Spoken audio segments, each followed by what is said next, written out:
Bienvenidos a una nueva entrevista de la semana por las pantallas de UANTOF TV. Mi nombre es Javiera Lebeque y quiero presentar a mi entrevistado de hoy. Él es Gonzalo Flores, director del Centro de Estudios y Desarrollo del Emprendimiento de nuestra universidad y además es parte del equipo directivo, ¿cierto?, del proyecto Ingeniería 2030. ¿Cómo está, Gonzalo?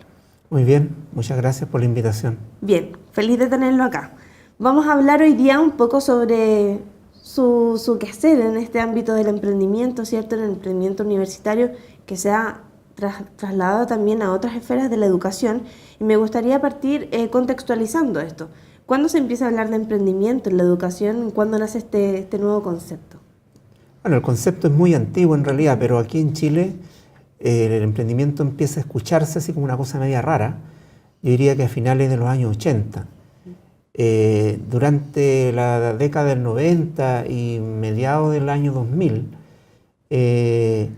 ya se empieza a hablar de emprendimiento en forma más seria, pero en el contexto que era un país saliendo de una crisis económica, la que se llamó la crisis asiática. El emprendimiento estaba focalizado más bien en lo que es el emprendimiento empresarial, es decir, emprendimiento era equivalente a formar empresa, ¿ya? Y el concepto de pyme, ¿cierto? Claro, y justamente, o sea, al haber un desempleo muy alto en la época, empieza a tomar fuerza la idea de que los profesionales universitarios tenían que empezar a ser gente que saliera de la universidad a generar empleo y no a demandar empleo. Entonces, de allí que se relaciona el emprendimiento con el concepto de crear empresas. Pero ese concepto ha ido evolucionando en el tiempo. Bueno, hoy día ya emprendimiento es otra cosa. Está como de moda el emprendimiento. El emprendimiento hoy día ya no se... O sea, el emprendimiento empresarial es uno de las aristas del emprendimiento, por supuesto. Pero emprendimiento es bastante más que eso. Emprendimiento hoy día se entiende como una actitud de vida. Que si nos lleva a crear una empresa, bienvenido sea. Pero es más que eso. ¿Cómo llevamos este concepto a la educación? ¿Cómo se integra este concepto finalmente en las rúbricas de la Universidad de Antofagasta, por ejemplo? Esto ha ido evolucionando en paralelo con un avance que ha habido en la materia educativa. Recordemos que hasta 10 o 15 años atrás, el proceso de enseñanza-aprendizaje funcionaba centrado en la parte de enseñanza, es decir, en el profesor. El profesor era el ente activo del proceso y el alumno el ente más pasivo. Y eso obviamente se explicaba por las condiciones de contexto. Poca información, digamos, poco acceso a la literatura, Internet todavía recién se estaba popularizando. Entonces el conocimiento en general radicaba en el maestro, en el profesor. Y por lo tanto el estudiante, la forma de adquirir conocimiento era en las clases tradicionales que al menos yo tuve, no sé si tú alcanzaste ya. Pero bueno, el mundo cambió, ¿no es cierto? Hoy día la información ya no es tema, ¿ya? Por lo tanto, eso donde el profesor era fuerte, que era ser el depositario de la información que transmitía al estudiante. Hoy día ya no es así, ¿no es cierto? Internet nos provee de la información en cualquier momento y en cualquier lugar. Además, el conocimiento ya no es estático, ha ido cambiando, el conocimiento cambia muy rápido. Entonces, las tecnologías han penetrado también en todos los ámbitos de la sociedad, también en la educación, ¿cierto? Las plataformas virtuales, los mismos teléfonos celulares, etcétera. Y por lo tanto, el contexto es diferente y el enfoque, digamos, el enfoque que tiene ahora el proceso de enseñanza-aprendizaje está orientado hacia el alumno. Entonces ahora el alumno es el sujeto activo, el profesor es más pasivo, es aquel que en el fondo genera las condiciones para el aprendizaje, es un facilitador. Y en ese contexto también va evolucionando y se integra el emprendimiento, porque una de las características, o parte de las características que tiene la metodología activa de aprendizaje hoy día, es que el estudiante, para poder ser un buen usuario, digamos, o un buen aprendiz en esta nueva, digamos, en este nuevo enfoque del proceso de enseñanza-aprendizaje, tiene que ser emprendedor. Bien. Entonces eso se enlaza con una necesidad ahora social de generar el emprendimiento como una cuestión necesaria para el desarrollo social, cultural y económico. Integral, digamos, ¿cierto? Usted también es académico de nuestra universidad. ¿Cómo se ha ido dando el diálogo en torno a esta nueva forma de aprendizaje, ¿cierto? Tanto académicamente como en el alumnado. ¿Cuesta todavía que entre el emprendimiento? O sea, en un comienzo, cuando nosotros como Universidad de Antofagasta comenzamos a desarrollar el emprendimiento en el ámbito educativo, esto es por ahí por el año 2003, 2004, ¿ya? Nosotros tratamos de emular el modelo que tenía el Instituto Tecnológico Monterrey. Y en ese momento era medio difícil. Uno, porque los profesores no estamos preparados. Dos, porque tampoco el estudiante está preparado. El estudiante está acostumbrado a que sea el profesor el que haga la fuerza en este proceso de enseñanza-aprendizaje. Entonces cuesta, pero en la medida que el contexto ha ido cambiando, además las condiciones de infraestructura que teníamos, salas de clase, etcétera, tecnología, tampoco estaban preparadas. Pero en la medida que eso ha ido cambiando, se ha hecho más fácil, digamos, y se ha hecho más como natural. Las nuevas generaciones ya no resienten esa diferencia tanto como las generaciones anteriores. Entonces hoy día ya es más fácil, digamos, tratar de trabajar en este nuevo enfoque del proceso de enseñanza-aprendizaje y ya los estudiantes lo sienten como algo más natural. Los profesores de alguna manera también nos hemos tenido que preparar para eso y yo creo que estamos en ese proceso. Bien. En este quehacer institucional y bueno, del mismo centro de emprendimiento, CDUA, que usted dirige, ¿cómo se han involucrado los estudiantes y cómo se ha involucrado a la comunidad externa también? Bueno, si bien es cierto, el CDUA nace como una instancia para darle soporte al desarrollo del emprendimiento en la esfera universitaria, dentro de la Universidad de Antofagasta, en el tiempo nos hemos dado cuenta que hay que empezar antes. La universidad ya es tarde para desarrollar las capacidades emprendedoras en las personas, digamos, en este caso nuestros estudiantes, ¿ya? Lamentablemente, porque nuestro sistema educativo, me refiero al sistema educativo completo, está un poco asincrónico, está fuera de tiempo todavía, estamos atrasados en estos aspectos, no hemos evolucionado suficientemente. Los estudiantes que llegan a la universidad en general, en particular a la Universidad de Antofagasta también, han perdido en este proceso educativo pre-universitario, han perdido sus capacidades emprendedoras. En nuestro modelo educativo, digamos, lamentablemente hace que los chicos que son bien emprendedores de niños vayan perdiendo esas capacidades en la medida que van avanzando y cuando llegan a la universidad en el fondo hay que partir de nuevo con ellos. Entonces el tiempo que demora una carrera, que es alrededor de 4 o 5 años, lo gastamos en tratar de despertar el espíritu emprendedor y cuando logramos tener una masa crítica de emprendedores con los que ya se puede trabajar y hacer algo internamente, bueno, se van, terminan sus carreras.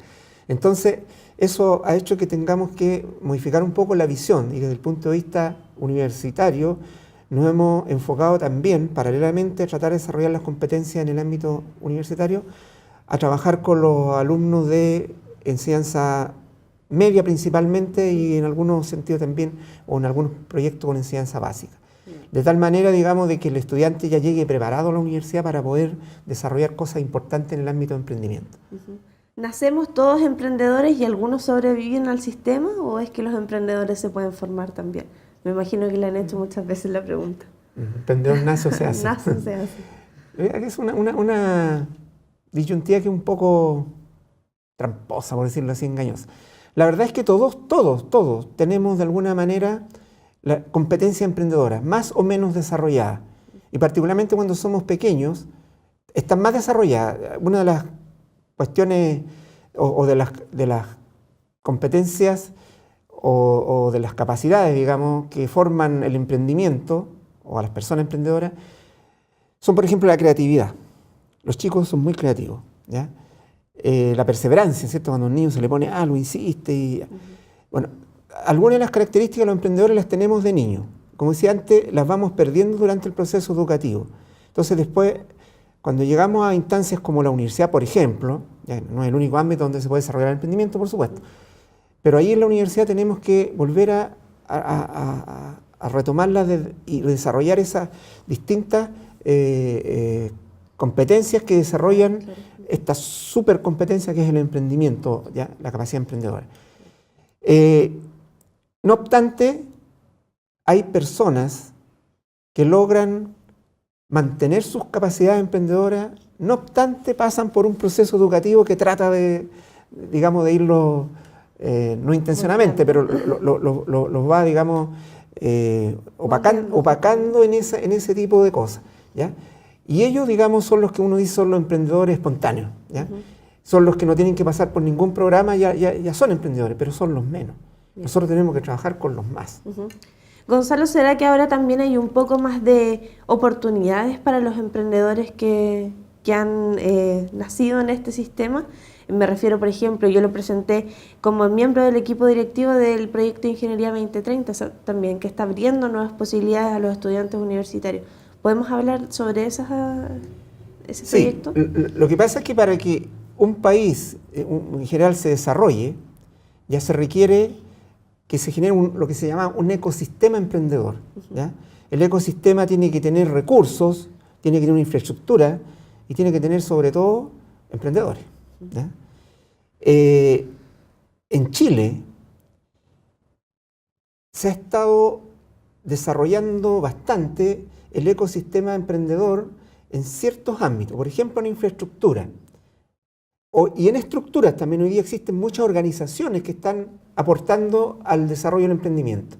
Existen muchos recursos, particularmente el Estado está poniendo muchos recursos a través de organizaciones como Corfo, por ejemplo, ¿ya? O los FIC, los Fondos de Innovación Competitiva, etcétera, para desarrollar emprendimiento.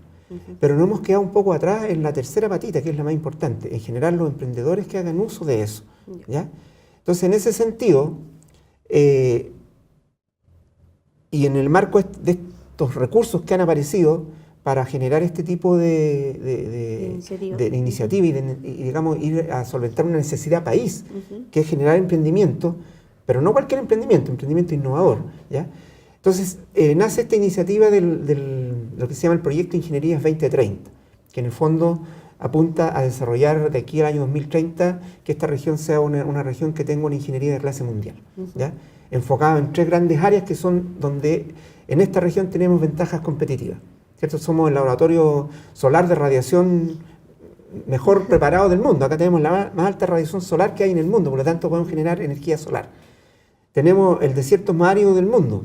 Si nosotros no sabemos cómo vivir en el desierto, ¿quién? Entonces tenemos que generar aquí todo lo que es el hábitat del desierto, ¿ya? Entonces, uno de los ejes también de Ingeniería 2030 es la habitabilidad en el desierto, ¿ya? Y el tercer eje obviamente es minería. Somos la región minera del mundo. Entonces, en esos 3 ámbitos, Chile, y en esta región en particular, tiene ventajas competitivas. Y la idea, digamos, es que de aquí al año 2030, cuando en cualquier parte del mundo se hable de minería, digan, oh, Antofagasta, ahí hay que ir. Cuando digan habitabilidad en el desierto, ¿cómo se vive en el desierto? Antofagasta. Cuando digan energía solar o energía renovable no convencional, Antofagasta. Acudan a nosotros, ¿ya? claro. Entonces, y en eso más o menos consiste el proyecto Ingeniería 2030, que es un proyecto integral que parte desde preparar los ingenieros, pero también generar la estructura, digamos, investigación, emprendimiento, transferencia tecnológica, todo lo que se requiere, digamos, para que el país en general y esta región en particular se desarrolle en esas 3 áreas. Bien, profesor, en el marco de este mismo proyecto es que se lanza también el primer concurso de Ingeniería 2030 y nuestros ingenieros están postulando, ¿cierto? En honor al tiempo, me gustaría que diera un mensaje o que hiciera una invitación a la comunidad tanto académica como universitaria, a nuestros estudiantes que se involucren con esta temática. Bueno, el llamado, digamos, es a la comunidad en general. Yo hablo de la comunidad, pero en particular a la comunidad universitaria, ¿ya? Porque es allí donde están, digamos, las principales herramientas para desarrollar lo que el país requiere hoy día, que es la innovación, ¿ya? El emprendimiento llegó para quedarse, ¿ya? Emprendimiento e innovación son temas que nos van a acompañar por mucho, mucho, mucho tiempo. Y cualquiera que sea el ámbito donde una persona esté, dentro de la universidad, en la academia, en el estudiantado, incluso entre los funcionarios, ya que el personal, el capital humano, todo el capital humano que tiene la institución, de alguna u otra forma va a tener que sumarse a esta ola, digamos, del emprendimiento y la innovación. Esto llegó para quedarse, es lo que el país necesita para desarrollarse, y el que no tome partido en esto va a quedar afuera. Bien. Le agradezco mucho por habernos acompañado en esta entrevista de la semana. Gracias a ustedes por la invitación. Bien, nosotros nos volvemos a encontrar en una nueva edición de esta entrevista de la semana por las pantallas de UANTOF TV.